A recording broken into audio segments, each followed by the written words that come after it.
감사합니다.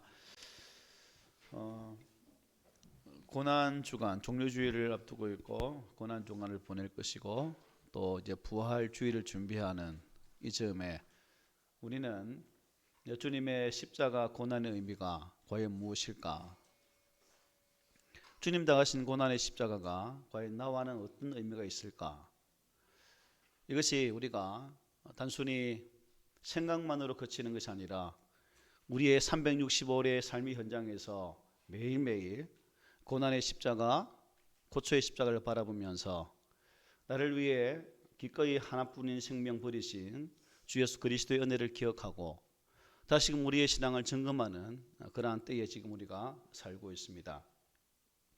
그래서 계속 지난주부터 이제 고난을 준비하시는 주 예수의 말씀을 살피면서 오늘도 누가복음을 통해 증거하시는 우리를 위해 친히 어린 양 되신 예수 그리스도가 우리에게 어떠한 삶을 보여주시는지 그 내용들을 묵상하며 나가는 이 시간이 되었으면 좋겠습니다. 이 누가복음은 우리 예수님께서 갈릴리 가브나움에서 이제 예루살렘 승례로 이동하는 그러한 과정들을 기록한 복음서라고 볼 수 있습니다. 특별히 누가복음 18장 31절에 보면 주님이 누가는 이 내용의 기록의 의미를 말씀해 주고 있죠. 예수께서 12 제자를 데리시고 이르시되 보라 우리가 예루살렘으로 올라가노니 선지자들을 통하여 기록된 모든 것이 인자에게 응하리라고 말씀하셨습니다. 선지자들이 앞서 예언하신 내용들을 성취하기 위해서 가시는 길이다 하는 것이죠. 그 내용은 앞으로 오실 메시아가 받을 고난에 대한 예언이기도 합니다. 그러니까 주님은 고난 받기 위해서 예루살렘으로 가고 계신다는 것입니다. 그런데 예수님에게는 도착해야 할 기일이 있었습니다. 바로 유월절에 맞추어서 도착을 해야 된다는 거죠.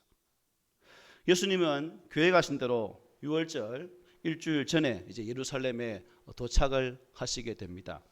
그리고 유월절을 기다리면서 예루살렘 성전을 정화하시고 모여드는 백성들에게 하나님의 말씀을 친히 증거하시고 가르치는 장면을 보게 됩니다. 오늘 본문은 드디어 유월절이 다가왔음을 선포하죠. 7절에 보니까 유월절 양을 잡을 무교절 날이 이른지라라고 말씀하고 있습니다. 유월절 다 알고 계시죠? 출애굽 당시에 하나님께서 애굽 땅에 장자의 재앙을 내리실 때에 어린 양의 피를 문설주에 바른 그 과정은 죽음의 사자가 넘어감을 통해서 장자가 그 죽음으로부터 보호를 받게 되어지는 그 내용을 기념해서 지키게 되어진 유월절. 그리고 이 유월절이 끝나면 이제 한 일주일 동안 무교절이 진행됩니다.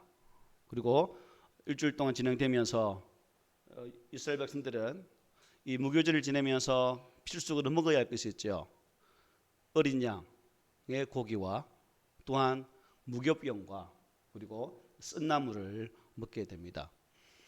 무교병을 먹는다는 것은 그들이 출애굽 당시에 갑작스럽게 나왔기 때문에 그들의 그러한 하나님의 급속한 은혜를 기억하기 위한 하나의 방편이고, 쓴나물을 먹는다는 것은 애굽에서의 종되었던 삶의 그 쓰라린 삶을 되새기면서 하나님의 우리를 향하신 계획들을 다시금 묵상하는 그런 의미가 담겨 있고, 그리고 어린 양 고기를 먹는다는 것은 친히 희생 제물로 인하여서 우리가 새롭게 되었다는, 구원을 받게 되어졌다는 그러한 사실들을 말씀해 주고 있다는 것입니다. 그런데 이 유월절 날 우리 예수님께서 희생 제물이 되시기 위해 유월절에 어린 양으로 예루살렘으로 입성을 하게 된다는 것이죠.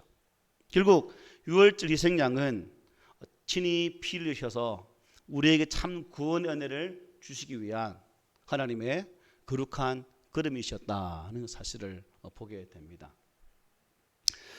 예수님이 유월절 어린 양이 되실 것을 또 미리 아신 분이 계셨습니다. 요한복음 1장 29절에 보면 세례 요한이 세례받으러 나오시는 예수님을 향해서 바라보시면서 하신 말씀이, 예수께서 자기에게 나오심을 보고 이르되 보라 세상 죄를 지고 가는 하나님의 어린 양이로다라고 선포하는 장면을 볼 수 있죠.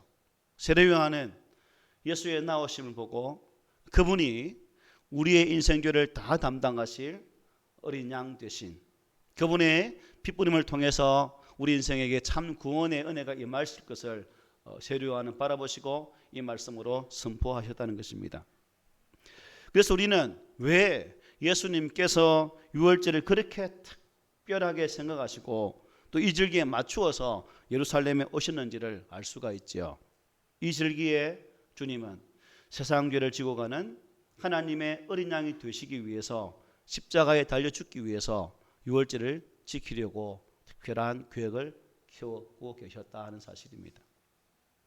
하나님은 과거 출애굽 당시 이스라엘 백성들에게 이 어린 양을 잡아 그 피를 문설주에 바르라고 말씀하셨죠. 그리고 순종하는 자들에게는 장자가 죽는 그 재앙을 면하게 해 주셨습니다. 마찬가지로 이제 예수 그리스도를 보내셔서 유월절 어린 양이 희생양이 되어서 그 피를 흘리게 하심으로 그를 믿는 모든 자에게는 죽음의 재앙을 피할 수 있게 하셨다는 것입니다. 저와 여러분이 오늘 이 시대에 예수 그리스도를 믿음을 통해서 그분의 피 흘림의 은혜로 말미암아 우리는 구원을 받게 되어졌다는 사실을 이렇게 또 표현할 수 있겠죠. 성경은 예수님의 십자가 희생을 통한 이 하나님의 구원을 이 구원 사건을 딱 두 가지로 우리에게 증거를 하고 계십니다. 하나는 예수님의 희생은 단번에 들어지셨다는 것이죠. 단 한 번만에. 그래서 베드로전서 3장 18절 이렇게 말씀합니다. 그리스도께서도 단번에 죄를 위하여 죽어서 의인으로서 불의한 자를 대신하셨으니 이는 우리를 하나님 앞으로 인도하려 하심이라. 육체로는 죽임을 당하시고 영으로는 살리심을 받으셨으니라고 기록해 주고 있죠. 단 한 번의 죽음으로 모든 구원이 완성되었다는 뜻입니다. 반복되는 피의 희생의 제사가 아니라 당신께서 단번에 십자가에서 피를 죽으심으로 그 대속의 은혜를 믿는 자에게 영원한 구속의 은혜를 주시게 되었다는 사실을 말씀해 주고 있는 거죠. 때문에 십자가 외에는 다른 구원의 방법도 없고 또 이 십자가의 피 흘림이 완벽한 구속의 사건이기 때문에 다른 어떠한 구속을 위한 첨가물도 필요가 없다는 것입니다. 만약 이 십자가 외에 다른 그 무엇이 필요하다고 말한다면 요즘 이단들 뭐 유월절에 대해 들어보셨습니까? 뭐 이런 이상한 소리 하는 사람들 있죠. 그 말하면 다 이단들입니다. 그런 사람들은 어떻게 됩니까? 그냥 소금을 팍 뿌려서 그냥 쫓아내야죠. 그래서 십자가 외에는 어떠한 첨가물이 필요 없다는 것이죠. 오직 예수 그리스도의 구속의 피로 말미암아 구속받은 우리 그분의 단 한 번의 죽으심으로 우리의 모든 죄는 도말함을 받았고 그 십자가 사건을 믿는 자에게는 완전한 구속의 은혜가 임하게 되었다는 이 사실 이것은 믿음으로 받아들이게 되는 것입니다. 믿는 자에게는 예수 그리스도를 믿는 자에게는 이러한 구원의 은혜가 있다는 사실이죠. 그런 측면에서 저와 여러분들은 예수 그리스도를 믿는 자들이죠. 예, 믿는 자들이기 때문에 우리는 그 주님의 구속의 은혜는 곧 나를 위한 사랑의 최고의 모습이다라는 사실을 깨닫게 되고 또 우리는 그 사건 앞에서 구원받았음에 감사하는 그러한 우리가 되어야 될 줄 믿습니다. 그런데 중요한 것은 나무의 건강함은 무엇을 알 수 있을까요? 나무가 건강하다는 것은 그 나무의 열매를 통해서 이 나무가 자양분이 튼튼한 나무로서 좋은 열매를 맺었구나라고 판단하게 됩니다. 마찬가지로 우리가 단 한 번의 예수 그리스도의 구속의 은혜로 말미암아 구원받은 자들이기 때문에 우리는 믿음으로 구원받은 것으로 끝나지 아니하고 이제는 우리의 삶을 통해서 삶의 열매로 예수 믿는 자로서의 구원 은혜를 받은 자로서의 모습을 밝히 나타내어야 우리의 삶의 자리에서 선한 영향력을 나타낼 수가 있다는 것입니다.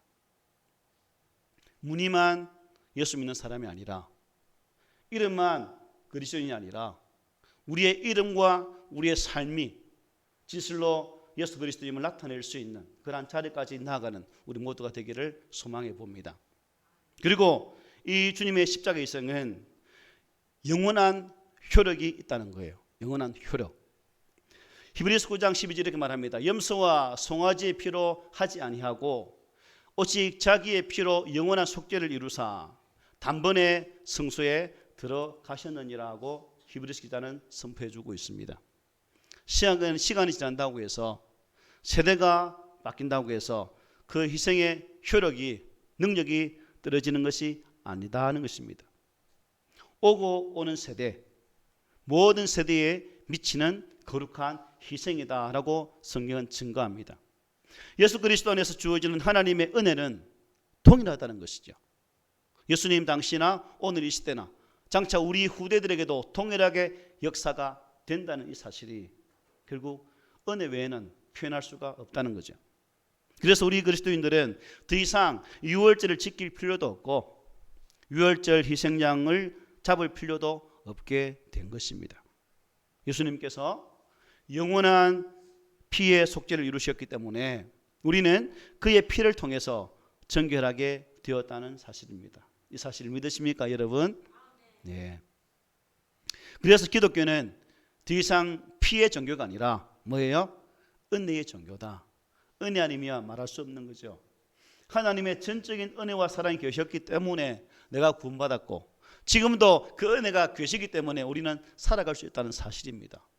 그래서 우리는 매 순간마다 이 은혜 앞에 감사하고 또한 이 은혜 주신 주 예수께 그의 이름에 합당한 찬양과 영광을 올릴 수 있는 그러한 자리까지 나아가는 우리 모두가 되기를 소망합니다. 그래서 오늘 본문에서 예수님은 이제 이 마지막 유월절을 지키시는 것이죠. 생각해 보세요. 당신 자신 개인적으로도 마지막 유월절이와 또 앞으로 어떤 사람도 맞이할 수 없는 그러한 마지막 유월절을 친히 준비하시면서 제자들을 보내시고 또한 함께 최후의 만찬을 누리실 그 장소를 준비하라고 제자들을 보내시는 모습을 오늘 본문은 우리에게 증거를 해주고 있다는 것입니다. 예수님은 오늘 본문 보니까 베드로와 요한에게 특별한 부탁을 하게 되죠. 보니까 예수께서 베드로와 요한을 보내시며 이르시되 가서 우리를 위하여 유월절을 준비하여 우리로 먹게 하라고 말씀하고 계십니다. 자, 베드로와 요한에게 말씀하신 것은 왜일까? 왜인 것 같아요, 여러분? 아마 가장 믿을 수 있는 제자였기 때문으로 보여집니다. 베드로는 예수님의 수제자예요. 요한은 예수님의 가장 사랑받는 제자였습니다. 그러니까 신뢰가 가셨겠죠. 그래서 그 두 사람을 준비하라고 보내게 됩니다. 식사할 장소, 잡아야 할 어린 양, 또 무교병, 쓴 나물, 피워야 할 불재료 모든 것을 준비하도록 이 베드로와 요한을 보내게 된 거죠. 그런데 여러분, 예수님의 이 부탁은 생각해 보십시오. 현실적으로 실현이 매우 쉬운 것일까요? 어려운 것일까요? 어렵죠. 왜요? 이스라엘 백성들은 유월절 절기를 지키기 위해서 전국 각지에서 예루살렘으로 모여드는 상황입니다. 흔한 예로 호적도 할 때도 마찬가지죠. 예수님이 태어날 때 호적하러 예루살렘에 가는데 귀가할 방이 없었잖아요. 그와 같은 현상이죠. 수많은 사람들이 예루살렘에 모여들기 때문에 과연 예수님의 무리가 함께 기거하고 함께 거하면서 유월절 만찬을 보낼 그러한 장소, 그러한 객실이 존재할까? 그 당시로는 많이 힘든 상황입니다. 수많은 사람들이 모여있는 상황이기 때문에 또 일주일밖에 남지 않은 그런 상황이기 때문에 미리 예약하지 아니하면 그런 자리를 확보하기는 쉽지 않은 상황이죠. 그런데 주님께서 이 부탁을 베드로와 요한에게 하게 됩니다. 그리고 이 두 사람의 반응을 한번 보십시오. 여쭤보되 선생님 어디서 준비하시기를 원하십니까? 유월절 마지막 잔치를 준비하는데 어디서 할까요? 라고 말씀하고 있는 거죠.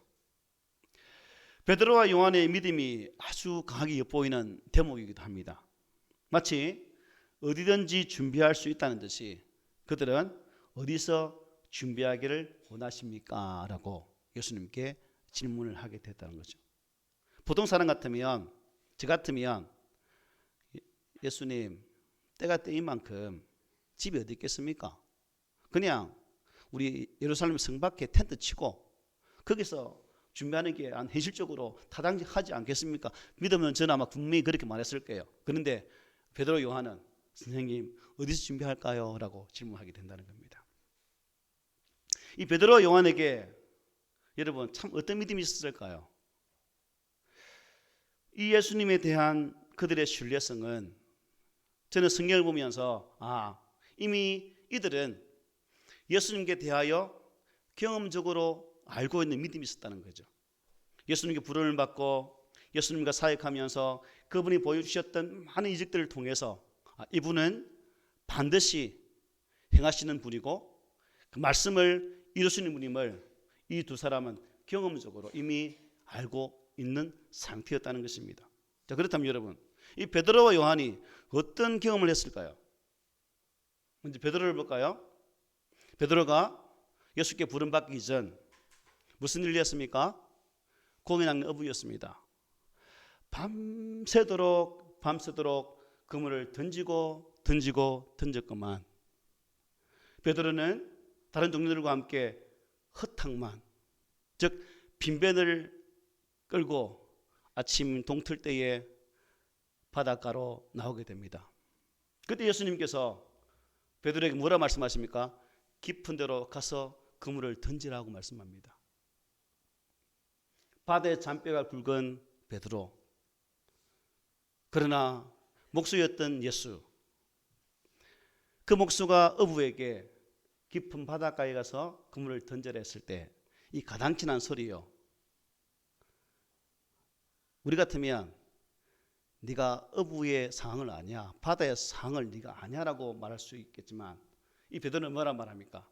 선생님, 우리들이 밤이 새도록 수고하였으되 잡은 것이 없지만은 말씀에 의지하여 내가 그물을 내리겠습니다 라고 순종을 하게 된다는 것입니다. 그 결과 어떻게 되었습니까?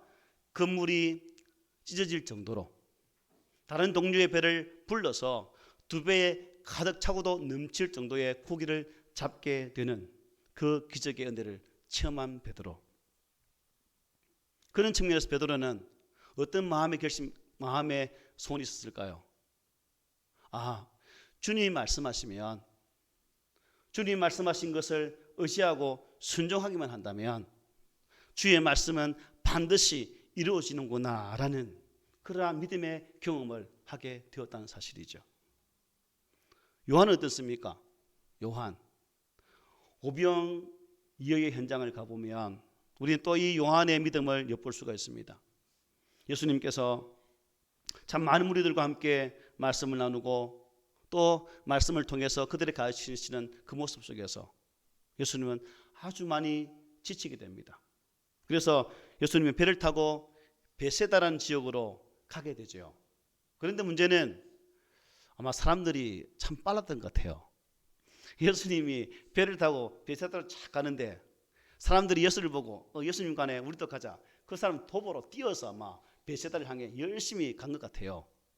그리고 이 베세다에 도착하는 거 또 사람들이 있잖아요. 쉬려고 왔는데 피곤한데 예수님은 또 피해서 어디로 갑니까? 산으로 갑니다. 산으로 간다. 우리도 산으로 가자. 또 쭉 따라가는 거예요. 이런 무리들을 향해서 예수님은 그들에게 다 그것을 불쌍히 여기시고 말씀을 가르치는 모습을 보게 됩니다. 이렇게 말씀하지요. 그 목자 없는 양 같음으로 인하여 불쌍히 여기사 이에 여러 가지로 가르치셨다. 그런데 문제는 이후죠. 가르치는 건 좋은데 이제 먹을 때가 되었습니다. 먹을 때가. 그때 제자들이 뭐라 묻습니까? 이곳은 빈들이요 날도 저물어 가니까 주님 이 무리들을 보내어서 두루총과 마을로 다 가게 해서 무엇을 사 먹도록 하는 것이 좋지 않겠습니까? 라고 제자들이 예수님께 조언을 구하게 됩니다. 그러면 저 같으면 야 너희들 돈 얼마 있니? 한집사 돈 좀 꺼내봐 한번. 우리 돈 모았어. 지집사 얼마 있니? 뭐 장집사 얼마 있니? 해서 이제 돈을 모아서 한번 빵을 사든지 뭐 한번 사보자라고 했을 것인데 예수님은 뭐란 말합니까? 너희가 무엇을 주라. 이런 무슨 봉창 뚫는 소리입니까? 제자들 형편이나 예수님 형편이나 그야말로 누더기 하나 걸치고 있는 그러한 형편인데 뻔히 아시면서 예수님 제자들에게 야 니들이 먹게 해. 니들이 먹게 해.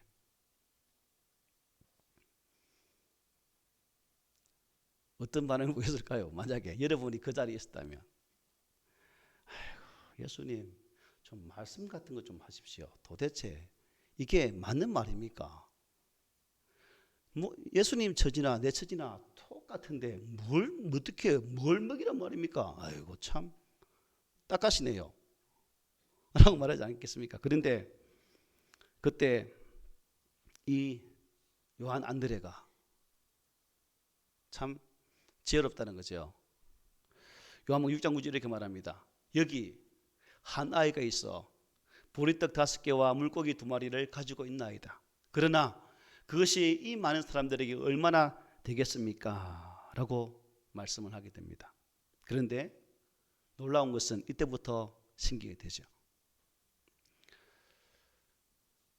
요한이 그 소년의 도시락을 받아들고 아이고 이게 누구 입에 풀칠하겠노 해서 그냥 끝나버렸다면 더 많은 기적은 일어나지 않을 것입니다. 그런데 요한이 그 도시락을 들고 예수님께 나가게 되어지고 예수님은 그것을 받아들고 하늘 우러러 축사하시고 말씀하시기를 떼어다가 사람들에게 나누어 주라고 말씀하셔요.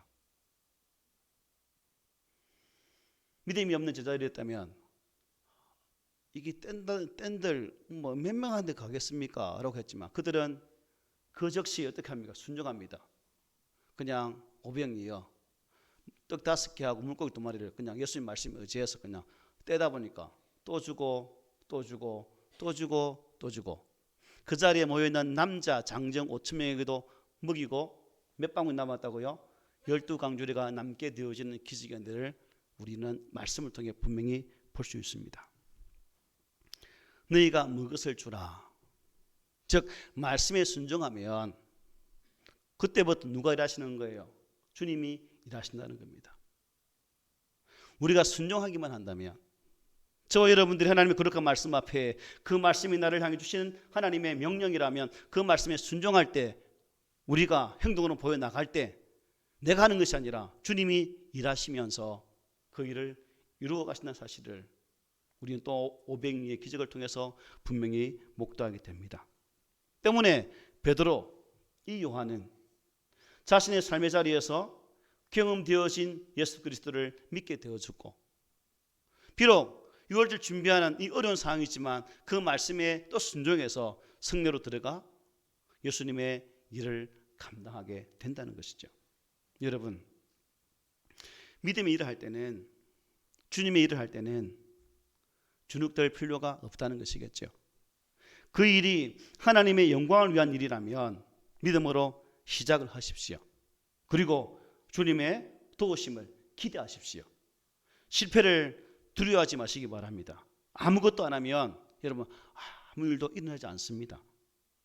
그러나 믿음으로 도전하기만 하면 하나님은 그 자를 도와주신다는 사실입니다. 우리들이 해야 할 일은 그저 주님의 이 말씀만을 믿고 그대로 순종하는 것임을 믿으시길 바랍니다. 아멘. 자, 예수님은 그들의 믿음을 확인하자 이렇게 말씀하십니다. 우리 본문 10절부터 13절까지 같이 한번 읽어봅시다. 시작. 이르시되 보라 너희가 성내로 들어가면 물 한 동이를 가지고 가는 사람을 만나리니 그가 들어가는 길로 따라 들어가서 그 집 주인에게 이르되 선생님이 네게 하는 말씀이 내가 네 제자들과 함께 유월절을 먹을 객실이 어디 있느냐 하시더라 하라. 그리하면 그가 자리를 마련한 큰 다락방을 보이리니 거기서 준비하라 하시니 그들이 나가 그 하신 말씀대로 만나 유월절을 준비하니라. 아멘. 기생충의 그 아버지와 아들 대화 중에 아들아, 네가 계획이 다 있구나 라는 거였죠. 예수님도 아마 아니나 다를까 이미 다 계획을 하고 계셨어요. 자, 성경 들어가면 물 한 동이를 가지고 가는 사람을 만나게 된다라고 말씀하고 있습니다. 이 사람 안드로포스, 어맨이 영어로 쓰고는 어맨이 남자라는 말이 있거든요. 그런데 유대인들을 보면 남자들은 물동이를 들지 않습니다. 동물을 잡은 가죽 푸대에 물을 지고 옮겨요. 물동이는 주로 누가? 여자가 이고 옮기는 물 이동 도구입니다. 그래서 이런 상황 속에서 예수님이 가면 물동이를 가지고 가는 사람을 만나게 될 것인데 그 사람 따라가면 돼. 물동이 들고 가는 사람은 한두 사람입니까? 그런데 우리는 한글 성경 사람이 누구 모르는 남자라는 거거든요. 그리고 남자는 푸대를 메는데 이 남자는 어떻게 해요? 동이를 가지고 있다. 뚜렷한 대상물, 목표물이 생기는 거죠. 아니나 다를까 그 성에 들어가니까 물동이를 가지고 물을 나르는 한 남자를 만나게 됩니다. 그리고 예수님 말씀대로 그 사람을 따라가게 되죠. 11절 말씀처럼 선생님이 내게 하는 말씀이 내가 내 제자들과 함께 유월절을 먹을 객실이 어디 있느냐 하시더라. 그 주인에게 말을 하게 되는 거죠. 그러니까 이 남자는 어떻게 합니까? 따라오래. 집에 들어가니까 집도 내주고 방도 내주고 기꺼이 다 내주는 거죠. 그래서 베드로 요한은 거기에서 예수님의 마지막 유월절 만찬을 준비하게 됩니다. 그 집이 성경에 의하면 마가의 다락방, 사도행 2장에 오순절 성령의 은혜가 임했던 그 거룩한 장소가 바로 이 장소다라고 성경학자들은 말씀을 합니다. 그런데 여러분, 예수님이 다락방 주인과 미리 만나서 이 약속을 했을까요? 그래서 제가 주석을 쭉 뒤져보니까 두 가지 설이 있습니다. 하나는 만나서 이미 다 이렇게 짜놓았을 것이다. 또 하나는 어떤 해석이 있냐면 만군의 하나님이시기 때문에 하나님의 예리성으로 이미 그 자리의 형편을 다 알고 계셔서 그렇게 했을 것이다 라고 말을 하고 있습니다. 저는 만왕의 왕이시고 창조주시기 때문에 하나님의 그 예리성으로 미리 그 형편을 알지 않았을까. 예루살렘 입성할 때에 한 번도 타보지 못한 나귀 새끼를 끌고 오라는 내용도 있죠.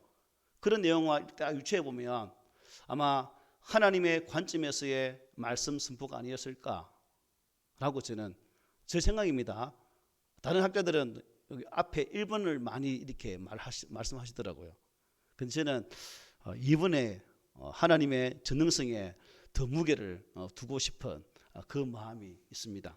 어쨌든 예수님은 인간의 몸으로 이 땅에 오셔서 세상에 오시고 섬기는 자의 입장에서 우리와 같이 사셨지만 구속사역과 관계된 행성 모든 속에서 창조주의 관점에서 이 유월절 마지막 만찬을 준비하시게 되었다는 사실을 저는 여러분들에게 전해주고 싶습니다. 바람도 자연계도 다스리시는 하나님, 바다도 잔잔케 하셨던 예수님, 그러한 전능하심으로 이 일을 행하게 되었다는 것이죠. 그래서 히브리서 2장 8절에 이렇게 말씀하죠. 만물을 그 발 아래에 두시고 만물을 그에게 복종케 하셨다라고 히브리서 기자는 말씀해 주고 있습니다. 그러므로 예수님의 십자가의 고난의 길은, 이 대속의 길은 부득불 수세에 몰려서 어찌할 수 없어서 가신 것이 아니라 예수님 자신이 의사대로 하나님의 말씀에 순종해서 가신 대속의 길임을 우리는 깨닫게 됩니다. 근데 여기서 궁금한 게 하나 있죠. 왜 누가는 이 말씀을 기록하면서 이 사람의 집, 즉 집주인의 이름을 기록하지 않고 있을까라는 질문하게 됩니다. 그것은 그 당시에 예수를 믿는 무리들에 대한 핍박의 상황과 연관시켜서 말할 수 있죠. 누가복음이 기록되어지는 데가 60년대 말입니다.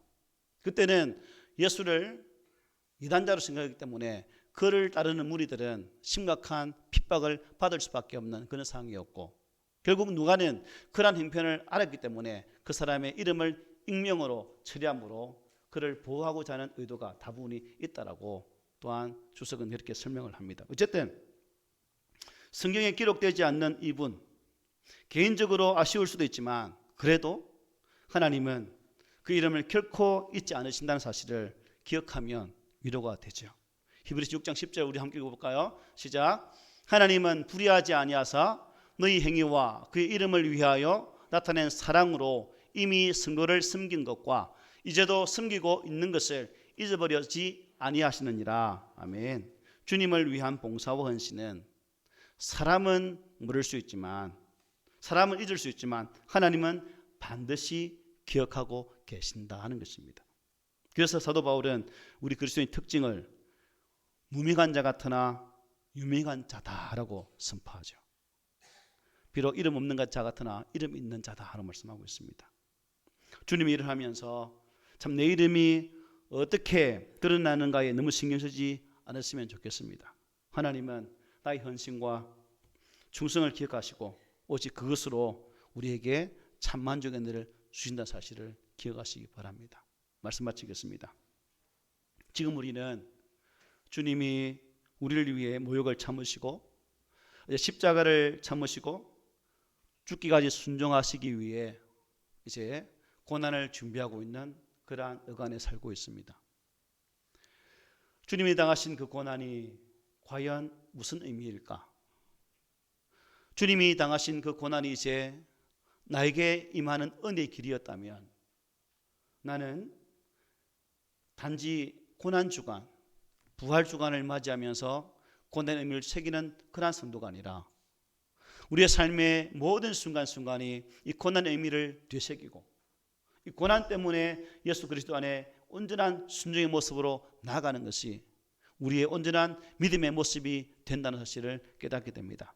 바라기는 예수님께서 우리의 죄를 대신 지시기 위해서 또 의도적으로 십자가를 지시는 길을 택하여서 그 걸음을 걸어가셨음을 기억하고 이제 우리도 우리 각자에 주어진 하나님의 거룩한 십자가, 내게 주어진 그 사명의 십자가를 그것이 힘들고 어려울지라도 그 십자가의 길이 고난과 아픔이 온다 할지라도 우리 성도들은 결코 그 십자가를 포기하지 아니하고 하나님 아버지께서 나를 부르시는 그날까지 묵묵히 고난의 길을 감당함을 통해서 그 고난이 그 이상 고난이 아니라 그 고난이 은혜요 하나님의 축복을 깨닫는 성숙한 믿음의 소유자가 되시기를 오늘 말씀으로 권면하면서 축복을 드립니다.